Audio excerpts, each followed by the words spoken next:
ADR. Promoting dialogue. It's midday in Dakar, 1 o'clock in Cotonou. Good afternoon and many thanks for staying tuned to West Africa Democracy Radio, broadcasting on 94.9 FM and online at wadr.org. Welcome to Newslink. Here are the top stories. Liberia's lawmakers reconvened this Tuesday to elect a new speaker following the resignation of embattled Fanati Kofa. Seeing resigning today, I think it's frustrating. It's a slap in the face of justice in this country. First of all, I'm not a lawmaker, but I'm a Liberian. I got my own several opinions. So I think that is the way forward. Come up with election. They should go for elections. Mali's transitional government welcomes a new law that regulates the establishment and operation of political parties in the country. In Guinea, Victims Association calls for resumption of the September 28, 2009 massacre trial. L'enquête préliminaire a commencé depuis le 20 janvier. Preliminary investigation began on January 20, 2023. Unfortunately, for some time now, the preliminary investigation has been halted. Qu'est-ce qui justifie cet arrêt? And Côte d'Ivoire's main opposition party, PDCI, announces extraordinary Congress on Wednesday to elect a new presidential candidate amid Cham's resignation. Details of these and stories and more coming up shortly. West Africa Democracy Radio. It's you speaking. We begin this bulletin in Liberia, where the House of Representatives are convening today, Tuesday, May 13, to conduct a fresh election for the position of Speaker. This comes after the resignation of embattled Speaker Fanati Kofa on Monday, following months of legislative impasse. Tuesday's session also marks the first day sitting for the second quarter of the second session of the entire legislature, including both the House of Representatives and the Senate. WDR's Monrovia correspondent Abraham Parker reports. The resignation of Fanati Kofa from the position of Speaker followed a dramatic twist just weeks after the Supreme Court reaffirmed his legitimacy as the constitutionally elected Speaker of the House of Representatives. In an address to the press moments after stepping down on Monday, Kofa attributed his desire for stability and adherence to the principles that govern political conduct. How can I ask my colleagues who have endured this battle stay on, especially when significantly we started to lose some of our most committed men after the president's statement? What is the utility of holding on? Do I just continue to be a speaker sitting down at home while someone else is exercising the powers and the privileges of the office? As the legislature reconvenes on Tuesday, May 13, for its first sitting of the second quarter, Kofa's departure now creates an opportunity for a fresh election that will usher in a new Speaker of the House of Representatives. However, many Liberians see Kofa's resignation as a necessary move for reform that seeks to challenge and ultimately strengthen the nation's judiciary system. Seeing resigning today, I think it's frustrating. It's a slap in the face of justice in this country. First of all, I'm not a lawmaker, but I'm a Liberian. I got my own several opinions. So I think that is the way forward. While every Liberian was calling for the resignation of President Fanati Kofa, I think now they can come together and see how they can do the proper work. Come up with election. That's why I just said they should go for elections. Ahead of the speakership election, the nation watches closely, holding its breath for what this new leadership will mean for the future. From Monrovia for Newslink on WADR, I'm Abraham Parker reporting.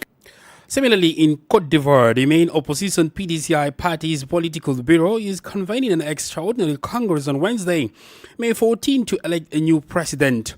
This follows the resignation of Tijan Cham on Monday as the party's leader. As a reminder, the party's candidate for the October presidential election has been removed from the provisional electoral list by court order. In the final communique following the work of its political bureau on Monday, the PDCI states that it acknowledges the reasons that led to Tijan Cham's resignation from the party's presidency. A call for application has been launched and candidates have until 6 p.m. this Tuesday to submit their applications. The extraordinary Congress is scheduled to be held across the country in a total of 45 locations. Dozens of party activists demonstrated Monday near the party headquarters to demonstrate their support for Tijan Cham. However, the PDCI reiterates its call for the government to ensure inclusive and transparent presidential elections. For more political developments, we turn to the Central Sahel region, specifically Mali, where the Minister for Political Reforms is defending a new law aimed at regulating the creation and operation of political parties. While several parties have criticized the legislation, arguing it threatens multi-party democracy, the minister insists the law is necessary to clean up the political system. These developments stem from the transitional parliament's adoption of a bill repealing the existing charter of political parties. Abdullah Hassan has the details. The Minister for Political Reforms, Mamani Nasiri, first welcomed the adoption by the Transitional Parliament of the bill repealing the Charter of Political Parties. Minister Nasiri declared that the text approved by the National Transitional Council will allow for better supervision of the creation of political parties and the organization of the political landscape in Mali. The adoption of this new law allows us, after the approval of the Council of Ministers, to incorporate these texts into the legal framework and enables us to manage the issue of political parties in a calm manner. This law represents a significant challenge for the Ministry of Territorial Administration and Decentralization because it is criticized for applying the law to issue receipts, and that is why the CNQ vote allows us today. As political parties contest a law that opens the way to their dissolution and undermines a multi-party system, the minister responsible for political reforms assures that the new law will help to clean up the political environment in the country. This debate that we have heard, you have multipartyism, and when we talk about the creation of political parties through a law that organizes the conditions for creation and the modalities of operation and management of political parties in Article 31, it is this law that must state whether or not a political party can be dissolved. It has nothing to do with a provision that speaks of multipartyism in an article related to the revision of the Constitution.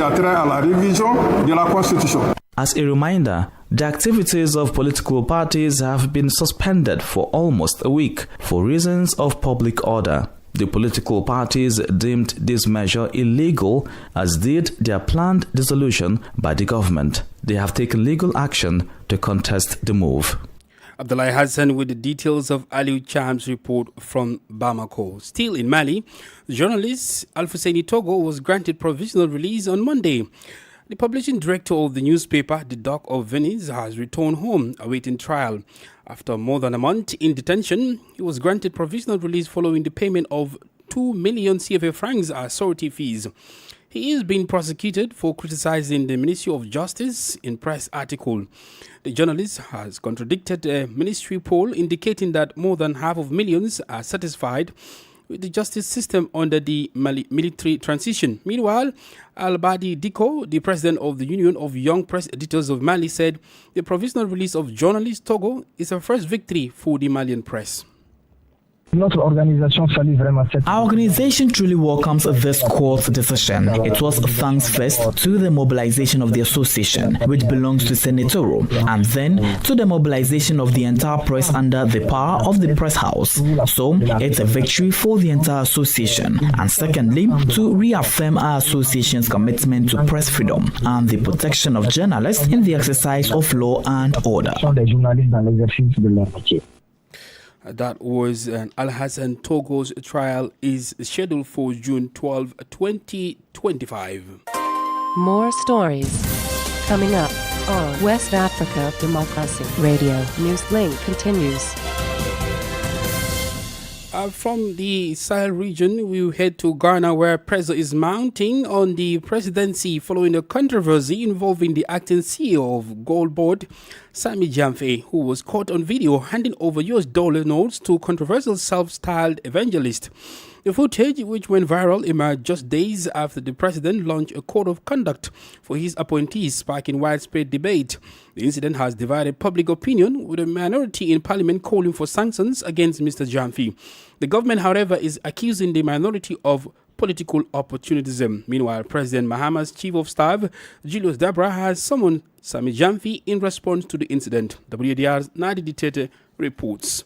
On Monday, May 12, 2025, the Office of the President, through the Chief of Staff, Julius Debra, summoned the acting CEO of the Ghana Gold Board, Sami Jimfi, following a viral video showing him handing US dollar notes to the controversial evangelist and former fetish priestess, Nana Grada. Mr. Jimfi, who also serves as the NDC's National Communications Officer, was called to explain the incident, which has sparked public backlash and concerns over ethics in public office, despite an apology rendered. The minority in Parliament is demanding a full investigation into the source of the money. Dr. Kabiru Mahama is a Wali Wali MP and addressed the media on behalf of the minority. We in the minority are calling for the following action or immediate actions. One, the immediate sanctioning of Mr. Sami Jimfi as acting CEO of the Ghana Gold Board. Clearly, it is an affront on the code of conduct.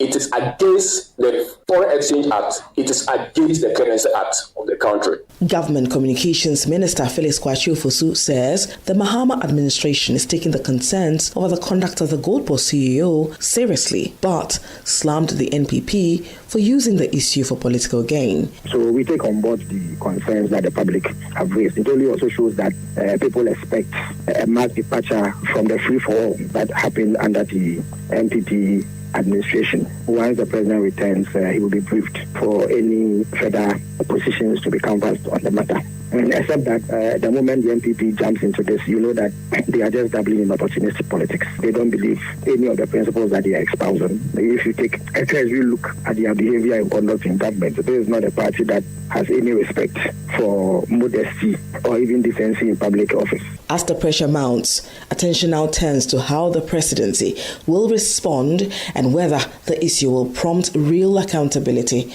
or fade from the headlines. For WADR, Nadi Teti, Accra.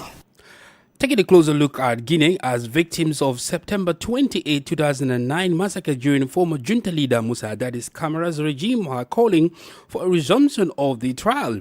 Preliminary investigation into the massacre began on January 20, 2023, but got halted after some months without further proceedings. In a letter addressed to Transitional President General Mamadou Doumbouya, victims and the victims' families are pleading for the resumption of stalled investigations, urging that the process move forward to ultimately lead to a trial. Augustine Colley completes the story.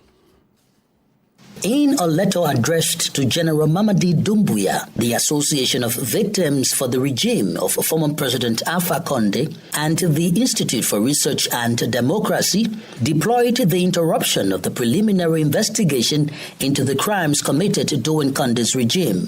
Attorney Cherno Suleiman Balde is the legal representative of the association. L'enquête préliminaire a commencé depuis le 20 janvier. Preliminary investigation began on January 20, 2023. There have been hundreds of civil society parties who have been hurt, as well as hundreds who have been implicated in the case of human rights violations during Mr. Alpha Condé's tenure. Unfortunately, for some time now, the preliminary investigation has been halted. We do not know the reasons for this or what justifies the halt.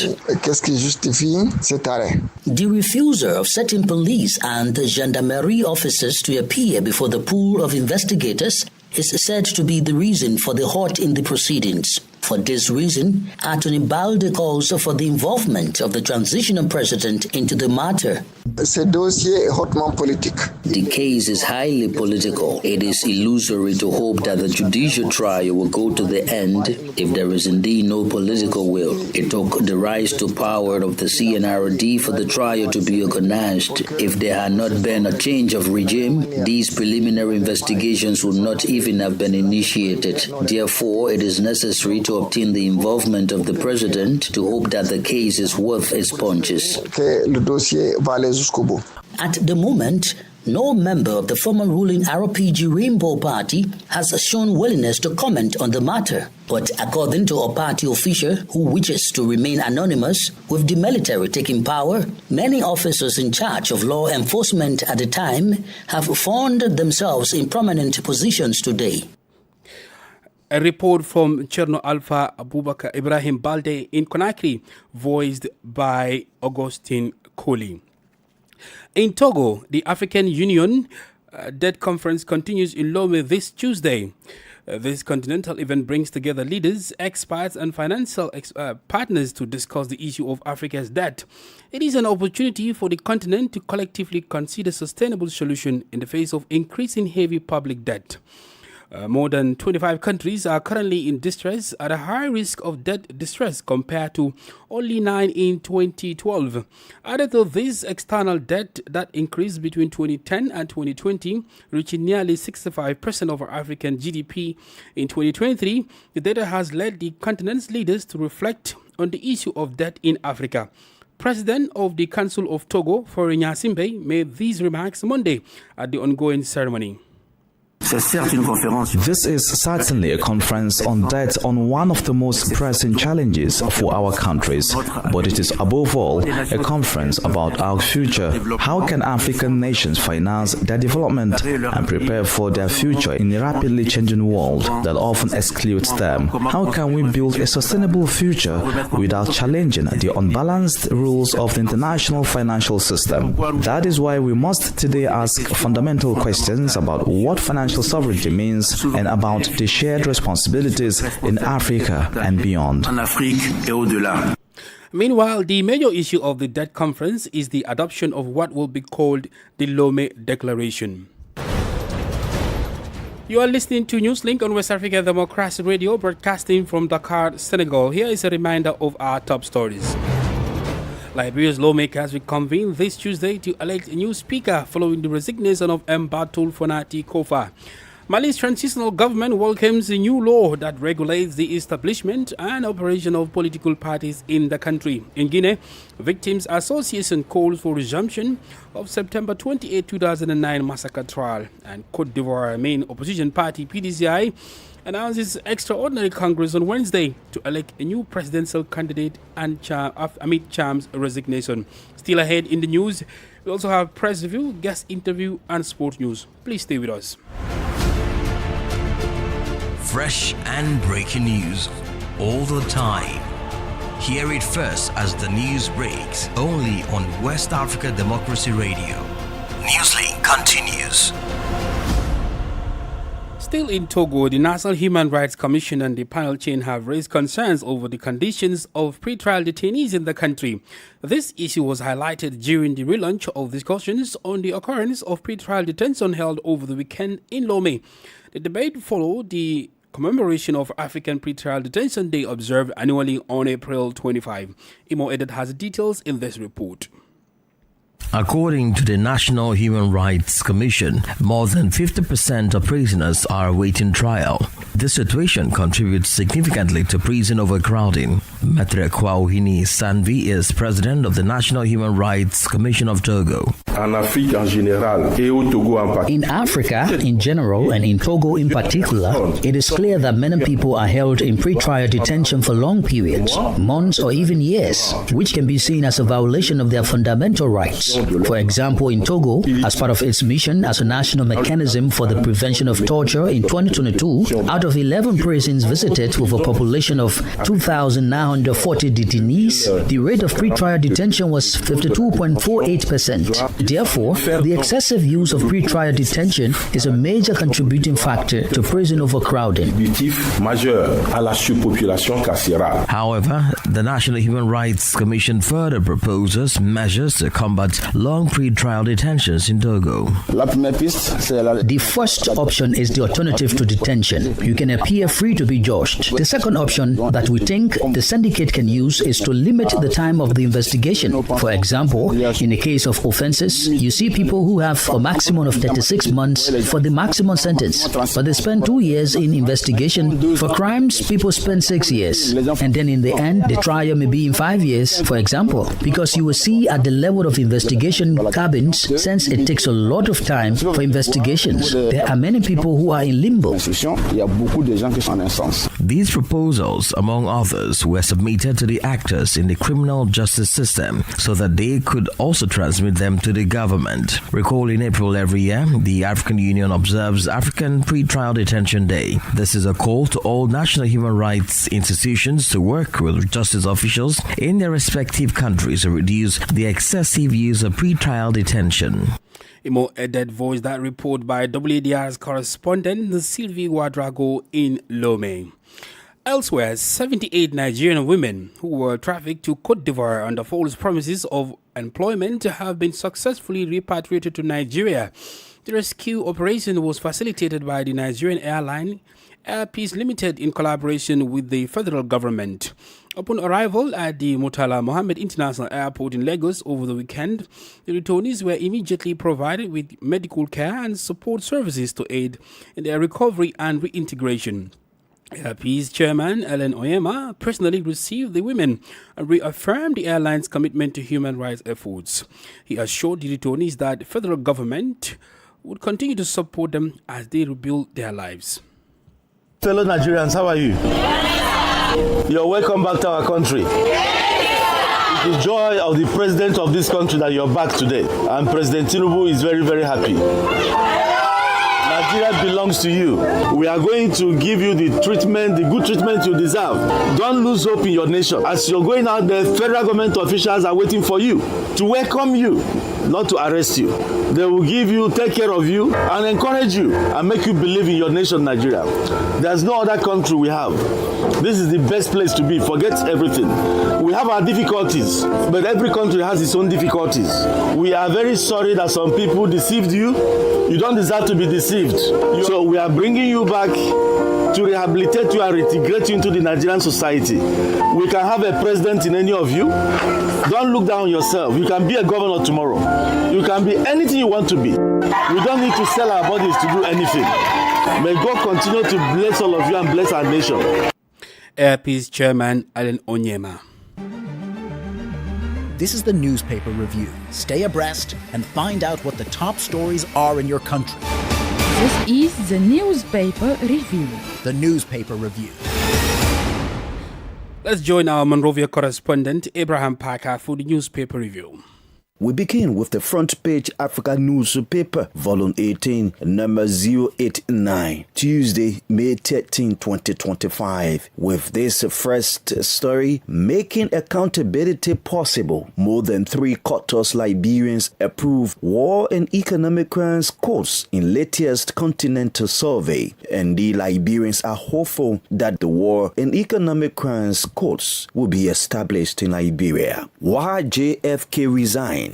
Representative Kofa resigns as House Speaker. Majority bloc accepts resignation, announces new election despite refusing to recognize his speakership. Our next stop is the New Republic newspaper. With this first development, drivers on strike for police harassment, imposition of excessive tariff fines. Former Solicitor General ticketed for driving vehicle with expired documents describes police as hungry officers. Still on the New Republic, Red Cross stands on the side of humanity in observance of World Red Cross Day and the legacy of Cruiserville as a tale of return and resilience. And our last stop is the Heritage newspaper, volume 28, number 355726. President Bouaka orders mandatory national ID for all. No ID, no service. In photo is the Liberian president. New speaker must be elected. No negotiation with the law, says former House Speaker Fonati Kofa. And over alleged $32,000 Liberian dollars theft, father sets 13-year-old son ablaze. Well, that does it for this Tuesday's edition of Press Review. From Liberia's capital, Monrovia, thanks for listening. Thank you, Abraham Parker, with the Press Review from Liberia. Let's remain in Liberia. Politics, analysis on major news, social matters, and all. This is a guest. Let's remain in Liberia for our guest interview segment as House of Representatives are convening today, Tuesday, May 13, to conduct a fresh election for the position of Speaker. This comes after the resignation of embattled Speaker Fonati Kofa on Monday, following months of legislative impasse. Tuesday's session also marked the first day sitting for the second quarter of the second session of the entire legislature, including both the House of Representatives and the Senate. Titus B. Pakala, a renowned Liberian human rights activist, talks to WADR on the resignation of Fonati Kofa and the key dynamics of the ongoing election for a speaker.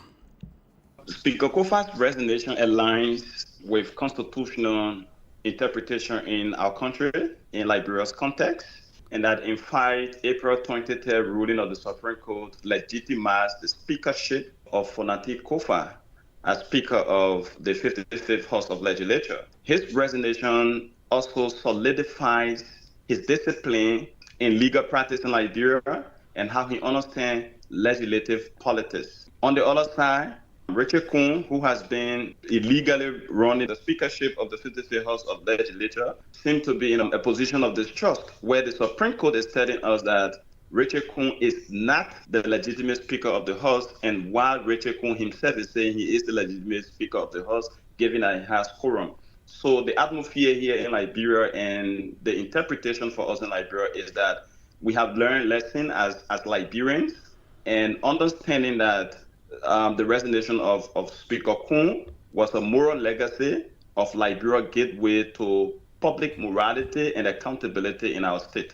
President Bokai was reluctant to recognize the leadership of Kofa. What does this say about the balance of power between the executive and the legislature in Liberia? The Supreme Court of Liberia is the arbiter of justice and interpretation of our rules in this country.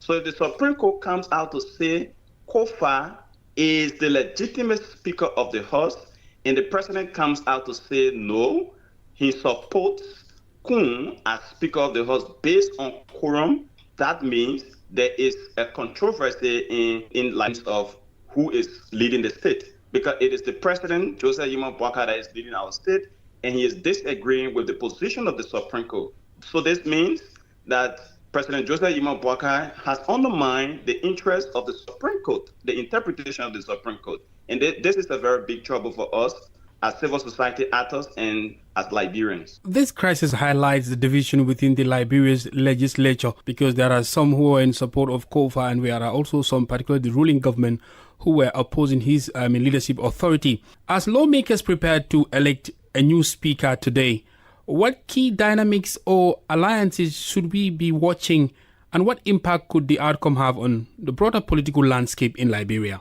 Well, first of all, there is an increasing dynamic shift in terms of the support of Musa Hassan Belete, who is also a representative, and also Kuhn. Remember, Rete Nambe Kuhn has been the illegal Speaker of the 55th House of Legislature. Even on that note, he has been able to influence different lawmakers' support towards his base. So this means he has the interest of the executive branch. He has financial resources. He also has the power to traditionally become the next Speaker of the 55th House of Legislature. But this is a very crucial one, because Musa Belete comes with resources to also influence the support of different lawmakers, especially those who believe in the rule of law, those who believe in the Supreme Court interpretation. So it is an election of illegitimacy and an election of legality. That is Pakala B. Titles, a renowned Liberian human rights activist. Well, in sport, Africa's 4 representatives for the FIFA Under-20 World Cup Chile 2025 have now been confirmed, with Morocco, Nigeria, Egypt and South Africa all sealing qualification by reaching the semi-finals of the CAF Under-20 Africa Cup of Nations in Egypt. The FIFA Under-20 World Cup takes place in Chile from 27 September to 19 October 2025. We have come to the end of this edition of Newslink on West Africa Democracy Radio, broadcasting from Dakar, Senegal. Thank you for listening, and many thanks to Mustafa Sek and Sek Njai for the technical assistance. Do interact with us via our social media platforms, X on Instagram at WADR English and on Facebook, WADR English Service. I am Sankule Janko. Good afternoon. And many thanks to you for listening to Newslink via Hot 104.3 FM, Newmi FM 94.0, Hilltop Radio 104.7 FM, and Veritas Radio 102.9 in Banjul, the Gambia. We also appreciate